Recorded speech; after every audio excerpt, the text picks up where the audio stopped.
Yeah. All right, so hi, I'm Jo Lines and this is my colleague Ruth Wallace. I work in the Centre for Learning and Teaching here at ECU, and Ruth is the course coordinator for the Bachelor of Health Science in our School of Medical and Health Science. And what we're going to share with you today is an approach that we're taking to try and embed PebblePad and portfolio learning in this course. But it's a course, as the title might say, if I would put the right slide on. Oh yeah, it's a course with multiple learning pathways. So basically what we're meaning by multiple learning pathways is students don't start in their first unit in first year and then just work their way systematically right through to the end of their course. They've got the option of choosing a health promotion major or an occupational health and safety major or some other kind of thing. And so there's lots of different pathways that students go through from the start of their course until the end. And so how do we systematically support them to build their career readiness and to integrate their learning so that by the time they reach the end of their course, they can go for a job interview and understand what their own capabilities are. Remembering that there's quite a few students, hundreds, I'd say, 500 students. And so, you know, students aren't doing the same sets of units at the same time because it's not a prescribed pathway. So that's our challenge. I'll let Ruth tell you about the course. All right, thank you, Jo. So the Bachelor of Health Science is complex. There are many different pathways and lots of different study options for students. The one thing that they all do the same is 8 core units, but then that's where it all goes a bit, not pear-shaped, just wiggly. So they've then got the choice of doing 2 8-unit majors, and there's 4 of those to choose from, or they can do one of our specialised 16-unit majors. So lots of different variations, and there's a whole bunch of minors that they can do as well. So lots and lots of different variations and lots of different pathways students can follow. On top of that, we've got 4 different professional accreditations, and then we've got a whole raft of other professional competency requirements that students would be needing to demonstrate. So we have to consider all of those as well. So there's lots of different nuts and bolts to this course. On top of all those different study pathways, we've then got a teaching team of give or take 20 staff, depending on how many sessionals we've got on any given semester, and 40 plus units. So those 40 plus belong to our school, but then we've got a whole bunch of others that sit outside the school as well. So the challenge there is bringing that all together to really offer a sort of cohesive experience for the students. All right, so the purpose then of this project that Jo and I have been working on for a little while now, yeah. Certain things have slowed us down somewhat, the COVID being one of them and Canvas being the other. But the challenge really is designing that portfolio that really works out how to bring together, oh, it's gone off, bring together all those diverse elements of the curriculum, but to bring them together in a really coordinated way so that we can support student learning. That's the key point. So we've taken a really collaborative approach to doing that. We've been coordinating and liaising with a range of ECU services, so careers and employability services being one of them. So that's to get students thinking about their career direction right from the get-go. Library and peer support services and learning technology, so obviously the tech part of it, which is a huge part of it. Senior learning designer. All hail Jo. Industry partners, so we've run this past our consult committees and got their buy-in and their advice on this as well. Jackie, we've gone off again. And of course, the course teaching team, which I'm going to touch on a little bit later or towards the end of the presentation. I'm going to hand back to you, Jo. All right, so while they work out the tech, let me give you an idea.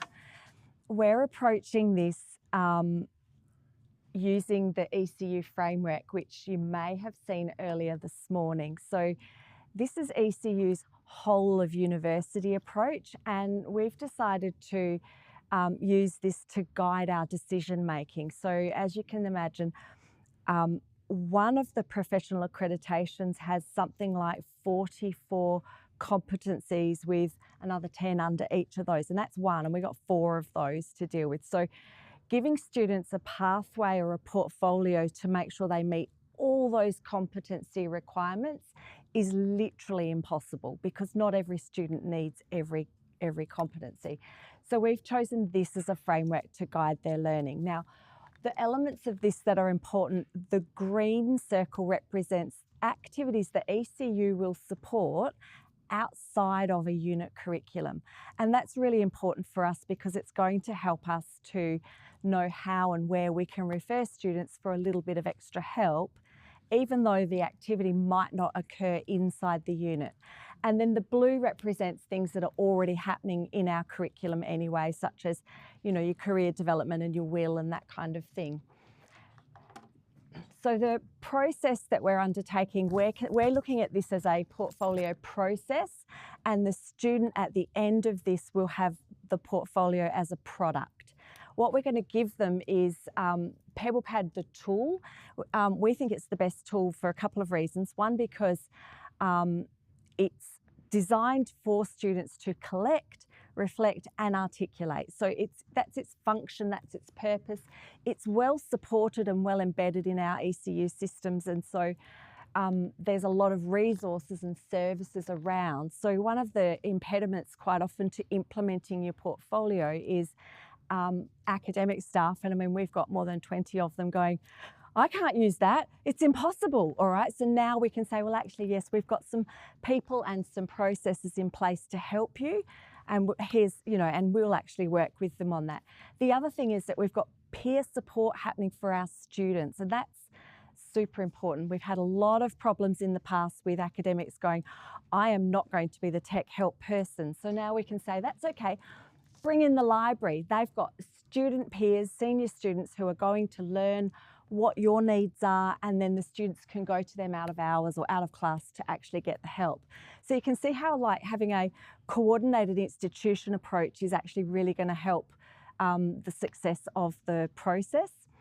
Other elements that we think are important are the fact that we've got support in curriculum and out of curriculum, and we've come up with a little bit of a mantra that we're going to now take to the course teaching team about PebblePad will be used for students to collect evidence. It could be documents, it could be a video, it could be a photo of themselves somewhere.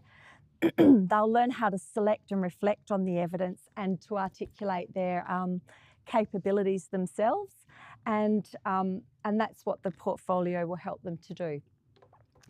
So it's a little bit hard to see, but this is an example of one of our portfolio pages. So the idea of this is that the learning happens in the learning management system.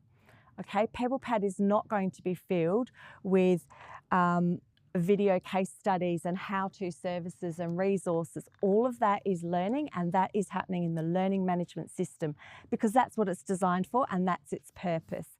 PebblePad is the tool the student goes to self-manage their career readiness. And we're making that a really, really clear distinction, because otherwise, because we've got such a big course team to work through, students are going to get confused to what tech to use when. All right, so the learning management system will house all the how-to resources, all the case studies, and that can be regularly updated. The portfolio workbooks will be fairly static, as you can see, very minimalist. Students will have a place to add evidence, to reflect, and they'll be prompted with different activities to do. Here's another page. This will be a co-curric activity, and it'll be around leadership. Do you have any leadership skills? Have you ever mentored someone? Have you done any volunteering? Those sorts of things. Pop it in here. And then at the end of the course, in their final core unit, they'll actually create a portfolio themselves using all the little pieces of information they've purposefully collected throughout their course. Yep. All right then, so the challenge is then, as Jo alluded to, whenever you say to an academic, here's something else to do, they'll go, oh, it's gone off again. They'll go, too busy, too busy. So it's often perceived as busy work, something else to add to that to-do list. I am no exception. So, oftentimes it's a competing demand that we're asked, like it's perceived that we're asking the teaching staff to do something different. So that's why it's been so important to have that support from the side. So especially the tech support on hand as part of the design process, so that it's a process that isn't adding to the workload, and that the support is there for the students. So we're not asking the academic to be that tech support person. The enablers really have been us being able to highlight how the project is going to benefit student employability. That's one of our KPIs. It'll help us to meet that KPI. And again, the support from the side is essential. So the senior learning designer in the design and the mapping process. So we've mapped out our whole course. We've identified the key units across each of those majors, so that the students will be touching the e-portfolio, we hope at least once a semester, so that career readiness, employability is not a big surprise when they get to their last semester in third year and go, oh, now I need to start to look for a job. We've been plugging away at that since day one. Massaging. Okay, massaging. That's a better word. Reminding. Yeah. Again, tech support is there from the library. And what we're also doing to sort of reduce that concept that this is busy extra work is embedding the e-portfolio in units where there are already existing learning opportunities that will easily transfer into the e-portfolio. So that we're supporting employability, but we're also minimising any disruption to the teaching staff and to the students as well. I think that might be about it. So if there are any questions. Okay, listen, can I just say to everybody, thank you so much for your patience today. We are playing games with this technology, but yeah, we're nearly there now. If anybody's got any questions for Jo and Ruth, thank you very much. That's all right.